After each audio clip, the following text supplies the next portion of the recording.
ಆತ ಹಾಸ್ಟೆಲ್ನ ಪ್ರಾಮಾಣಿಕ ಮೇಲ್ವಿಚಾರಕ.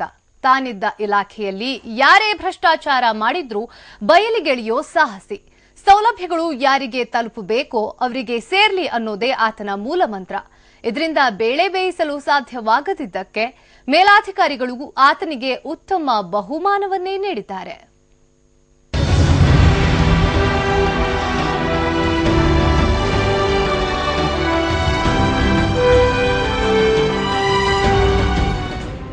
ಹೀಗೆ ಶರ್ಟ್ ಮೇಲೆ ರಕ್ತದ ಕಲೆಗಳೊಂದಿಗೆ ಆಸ್ಪತ್ರೆ ಬೆಡ್ ಮೇಲೆ ಮಲಗಿರೋ ಇವರು ಬದುಕುಳಿದಿದ್ದೇ ಹೆಚ್ಚು. ಮೈತುಂಬ ಬರೀ ಬಾಸುಂಡೆಗಳು. ನೋವು ಸಹಿಸಲಾಗದೆ ನರಳಾಡ್ತಿರೋ ಇವರ ಹೆಸರು ಪ್ರಸನ್ನ ಅಂಗಡಿ. ವಿಜಯಪುರದ ಇಂಜಿನಿಯರಿಂಗ್ ಮತ್ತು ಮೆಡಿಕಲ್ ವಿದ್ಯಾರ್ಥಿಗಳ ಹಾಸ್ಟೆಲ್ ಮೇಲ್ವಿಚಾರಕ. ಕಣ್ಣೆದುರಲ್ಲೇ ನಡೆಯೋ ಭ್ರಷ್ಟಾಚಾರಕ್ಕೆ ಕಡಿವಾಣ ಹಾಕೋದೇ ಇವರ ಕೆಲಸ.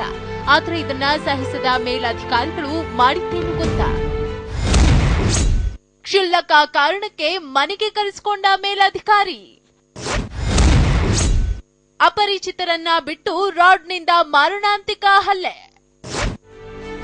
ಜೀವನಾಂಶ ಹಾಗೂ ಬಾಕಿ ಉಳಿದಿರುವ ಸೇವಾ ವೇತನ ನೀಡುವುದಾಗಿ ಹೇಳಿ ಪ್ರಸನ್ನ ಅಂಗಡಿಯನ್ನ ಜಿಲ್ಲಾ ಹಿಂದುಳಿದ ವರ್ಗಗಳ ಕಲ್ಯಾಣಾಧಿಕಾರಿ ಭುಜಬಲಿ ಮನೆಗೆ ಬರಲು ಹೇಳಿದ್ದಾರೆ. ಈ ವೇಳೆ ಕೆಲ ಅಪರಿಚಿತರೊಂದಿಗೆ ಬಂದ ಭುಜಬಲಿ ಪ್ರಸನ್ನನಿಗೆ ಹಿಗ್ಗಾಮುಗ್ಗ ಥಳಿಸಿದ್ದಾರೆ. ತಲೆಗೆ ರಾಡ್ನಿಂದ ಹೊಡೆದು ಎಸ್ಕೇಪ್ ಆಗಿದ್ದಾರೆ. ನಾನು ಬೇರೆ ಕಡೆ ಹೋಗೋದದ, ನೀನು ಮನೆ ಹತ್ರ ರಾತ್ರಿ 8:09 ಸುಮಾರು ಬಾ ಅಂತಂದ್ರು. ನಾನು ಹೋದಾಗ ಏನದ, ಅವರು ಇಬ್ಬರು ಅಪರಿಚಿತ ವ್ಯಕ್ತಿಗಳನ್ನು ಕರೆದುಕೊಂಡು ಬಂದಿದ್ರು.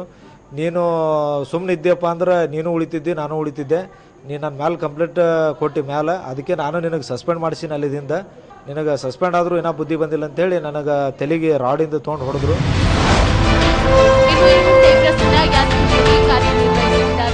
ಮೇಲಧಿಕಾರಿಗಳು ನಡೆಸಿದ ಭ್ರಷ್ಟಾಚಾರವನ್ನ ಬಯಲಿಸಿದರು.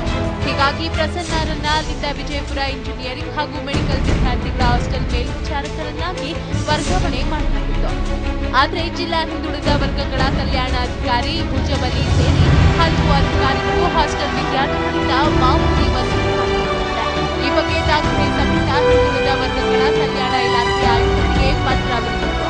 ಇದರಿಂದ ಕುಪಿತನಾದ ಭುಜಬಲಿ ಪ್ರಸನ್ನ ಮೇಲೆ ಇನ್ನಿಲ್ಲದ ಆರೋಪ ಹೊತ್ತಿದ್ದಲ್ಲದೆ ಹಲ್ಲೆ ನಡೆಸಿದ್ದಾರೆ. ಇದ್ದವ್ರಿಗೆ ಹೇಳಿದ್ರು, ಸಿಕ್ಕನ್ ಮಗನಿಗೆ ಬಿಡಬೇಡ ಹಾಕ್ರಿ ಅಂದ್ಬಿಟ್ರು. ಅವರು ಹಾಕಂದಿಂದ ಅವ್ರು ಏನು ಮಾಡಿಬಿಟ್ರು, ಇವರಿಗೆ ಹೊಡಿಲಕ್ಕ ಶುರು ಮಾಡಿದರು. ಹಾಗೆ ಶುರು ಮಾಡಿದಾಗ ಏನಾಯಿತು, ನಾನು ಅಲ್ಲೇ ಇದ್ದೆ. ಅಷ್ಟರಲ್ಲಿ ಅವ್ರು ಏನು ಮಾಡಿದ್ರು, ಅವರು ದಪ್ಪನಾಗಿದ್ದರು ಭುಜಬಲಿ ಅಂತೇಳಿ. ಅವ್ರು ಬಂದು ಏನು ಮಾಡಿದ್ರು, ಒಂದು ಕಬ್ಬಿಣದ ಕೈಯಾಗ ರಾಡಿತ್ತು, ಅದರಿಂದ ಹೊಡೆದ್ಬಿಟ್ರು. ಅವ್ರು ತಲೆಗೆ ಹೊಡೆದಿಂದ ಅವ್ರು ಅಲ್ಲೇ ಕೆಳಗೆ ಕುಸಿದು ಬಿದ್ದರು. ಕುಸಿದು ಬಿದ್ದ ತಕ್ಷಣ ಅಲ್ಲೇ ಸಾರ್ವಜನಿಕರದ್ದು ಎಲ್ಲರೂ ಓಡಿ ಬಂದರು, ನಾನು ಹೋದೇವಿ. ಇನ್ನು ಈ ಬಗ್ಗೆ ಭುಜಬಲಿಯನ್ನ ಕೇಳಿದ್ರೆ ನನಗೇನು ಗೊತ್ತಿಲ್ಲ, ನಾನು FTC ಪರೀಕ್ಷಾ ಕರ್ತವ್ಯದ ಮೇಲಿದ್ದೀನಿ ಅಂತ ಜಾರಿ ಕೊಟ್ಟಿದ್ದಾರೆ. ಸದ್ಯ ಹಲ್ಲೆಗೊಳಗಾದ ಪ್ರಸನ್ನ ಅಂಗಡಿ ಆದರ್ಶ ನಗರ ಪೊಲೀಸ್ ಠಾಣೆಯಲ್ಲಿ ದೂರು ನೀಡಿದ್ದು ತನಿಖೆಯಿಂದಷ್ಟೇ ನಿಜಾಂಶ ಬಯಲಾಗಲಿದೆ. ಅಶೋಕ, TV9, ವಿಜಯಪುರ.